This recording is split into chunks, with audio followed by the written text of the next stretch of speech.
नमस्कार दोस्तों, मैं हूं छोटूलाल परिहार। आज हम कक्षा 6 के विषय गणित में अध्याय 1 अपनी संख्याओं की जानकारी के बारे में अभ्यास करेंगे। सबसे पहले हम ये जानकारी प्राप्त करेंगे कि संख्याओं की पद्धति कितनी प्रकार की होती है। संख्याओं की पद्धति दो प्रकार की होती है, भारतीय संख्यांकन पद्धति तथा अंतर्राष्ट्रीय संख्यांकन पद्धति। भारतीय संख्यांकन पद्धति में हम इकाई, दहाई, सैकड़ा, 1000, 10,000, 1,00,000, 10,00,000, 1 करोड़, 10 करोड़, 1 अरब, 10 अरब, ये भारतीय संख्यांकन पद्धति। इकाई में, इकाई यानी जिसमें एक अंक, इकाई का मतलब ही एक, तो 1 से 9 तक अंक, तो अंकों की संख्या इसमें कितनी, एक हुई। इसके बाद दहाई यानी 10 से 99 तक अंक, 10 से 99 तक अंक, तो दहाई दहाई यानी 2, तो अंकों की संख्या भी कितनी, 2। सैकड़ा, सैकड़ा यानी 100, तो 100 से स्टार्ट होता है, 100 से लेकर 999 तक। अब इसमें अंकों की संख्या 1 2 3, 1 2 3, तो अंकों की संख्या 3। इसी प्रकार 1000, 1000 इकाई, दहाई, सैकड़ों, 1000, तो अंकों की संख्या 4। ये 1000 से 9999 तक के अंक होते हैं। 10,000, 10,000 में 10,000 से 99,999 तक के अंक, जिसमें अंकों की संख्या 5। इसी प्रकार 1 लाख में 1 लाख से 9,09,99 तक अंक, तो अंकों की संख्या 6। 10 लाख में 10 लाख से 99,99,999 तक अंकों की संख्या 7। इसी प्रकार 1 करोड़, 10 करोड़, 1 अरब, 10 अरब, तो इसमें भी अंकों की संख्या क्रमशः 1 करोड़ में 8, 10 करोड़ में 9, 1 अरब में 10 और 10 अरब में 11 अंक। तो इस प्रकार इस जो अंकों को लिखने की पद्धति, इससे हम ये भी जान सकते हैं, एक तरफ जो लिखी हुई संख्या है इसके अंतर्गत, तो इसमें एक तरफ तो सबसे छोटी संख्या है और एक तरफ सबसे बड़ी संख्या।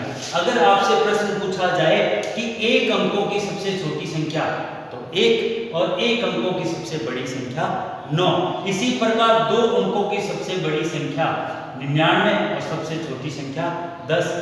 3 अंकों की सबसे छोटी संख्या 100, 3 अंकों की सबसे बड़ी संख्या 999। जब भी सबसे छोटी संख्याओं की जानकारी हमें प्राप्त करना है या लिखना है, तो इसमें जैसे आपको 6 अंकों की सबसे छोटी संख्या लिखनी है, तो 6 अंकों में 1 2 3 4 5 6, अंत में जो अंक है 1 लिख देंगे। तो सबसे छोटी संख्याओं में हम 0 0 0 0 लगाते हुए 1 लगाएंगे। ये चाहे 7 अंकों की पूछें तो 7 अंकों में 6 बार 0 लिखेंगे, अंत में 1 लिख देंगे। इसी प्रकार अगर 10 अंकों की हमें सबसे छोटी संख्या पूछी जाए, तो 10 अंकों में 9 बार हम 9 0 लिखेंगे और 1 लिख देंगे अंत में। तो सबसे छोटी संख्याओं को लिखने का ये तरीका। इसी प्रकार कई बार परीक्षा में पूछा जा सकता है कि 7 अंकों की सबसे बड़ी संख्या बताइए। तो 7 अंकों की सबसे बड़ी संख्या की जब भी बात आएगी, और जितने अंकों की पूछी जाएगी, 7 अंकों की पूछ रहे हैं, तो 7 बार हम 9 लिख देंगे, 1 2 3 4 5 6 7। ये 7 अंकों की सबसे बड़ी संख्या। और भारतीय संख्यांकन पद्धति में विराम चिन्ह या कोमा लगाने का सबसे अच्छा तरीका है, पीछे से 3 अंक लीजिए, फिर 2-2 अंकों के बाद कोमा लगती है। यहाँ भी देख सकते हो, जिस तरह से मैंने यहाँ 10 अरब में लगाया है, तो पीछे से 3 अंक, फिर 2 अंक, फिर 2 अंक, फिर 2 अंक, फिर 2 अंक। तो यह पद्धति रहती है भारतीय संख्यांकन पद्धति में, चाहे कितने अंकों की संख्या आ जाए। इसी प्रकार हम अंतर्राष्ट्रीय संख्यांकन पद्धति के बारे में जानकारी प्राप्त करेंगे। इसमें भिन्नता बस यहाँ 10,000 तक तो दोनों ही सेम है, इकाई, दहाई, सैकड़ा, हजार। 10,000 तक भारतीय संख्यांकन पद्धति और अंतर्राष्ट्रीय संख्यांकन पद्धति में कोई परिवर्तन नहीं है, और न ही अल्पविराम लगाने में कोई परिवर्तन है। लेकिन जैसे ही 10,000 के बाद इसका क्रम बदल जाता है, क्योंकि इसमें भारतीय संख्यांकन पद्धति में तो हम इकाई, दहाई, सैकड़ा, 1000 और 10,000, उसके बाद 1 लाख आ जाता है, जबकि अंतर्राष्ट्रीय संख्यांकन पद्धति में 1000, 10,000 और 100,000। उसके बाद लाख नहीं आता है। 10,000 के बाद भारतीय संख्यांकन पद्धति में 1 लाख 10 लाख आता है, जबकि अंतरराष्ट्रीय संख्यांकन पद्धति में यहाँ पर 10,000 के बाद सीधा 100,000 आता है। इसके बाद फिर 3 अंकों की 1 मिलियन, 10 मिलियन और 100 मिलियन। अंकों की संख्या भी उतनी है, अंकों में कोई ज्यादा फर्क नहीं है। और इसी प्रकार 1 बिलियन, 10 बिलियन और 100 बिलियन। यहाँ आप 3 अंकों को देख रहे हैं, 1 10 100, 1 10 100।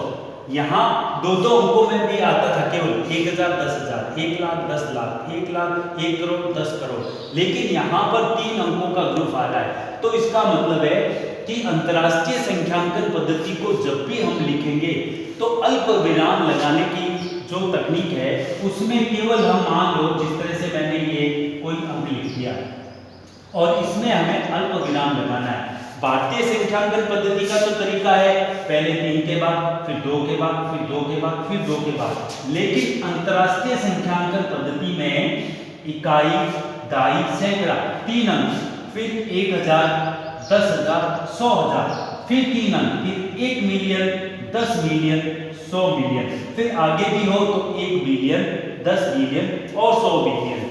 इस प्रकार हम अंतरराष्ट्रीय संख्यांकन पद्धति और भारतीय संख्यांकन पद्धति में अल्प विराम लगा सकते हैं। अगली प्रश्नावली जो 1.1 होगी उसमें हम दोनों ही अंतरराष्ट्रीय संख्यांकन पद्धति और भारतीय संख्यांकन पद्धति दोनों में ही हम अल्प विराम लगाना तथा संख्यांकों को शब्दों में लिखने का अभ्यास करेंगे। धन्यवाद दोस्तों।